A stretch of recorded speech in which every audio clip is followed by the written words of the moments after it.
Hoy pare, kamusta? Alam mo, namiss kita. Sana namiss mo rin ako.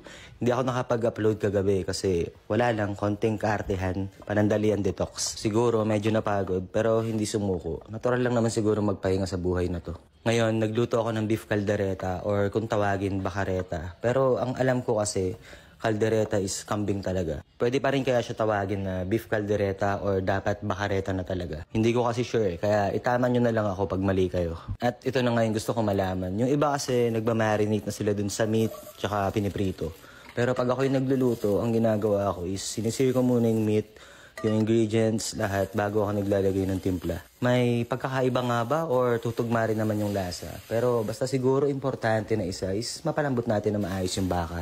Tapos ito, honestly, nakalimutan ko talaga ilagay yung tomato sauce. Pero naihabol ko naman. Issue ba yun? Tingin ko hindi naman kasi okay naman ito nagawa ko eh. Tsaka yung iba, di ba, pag gumagawa sila ng sauce, saglitan lang naman nila niluluto yung tomato sauce. Hindi na ako naglagay ng liver spread kasi ayaw ko na masyadong malapot. Tsaka kahit inom ako ng inom, okay pa naman yung atay ko.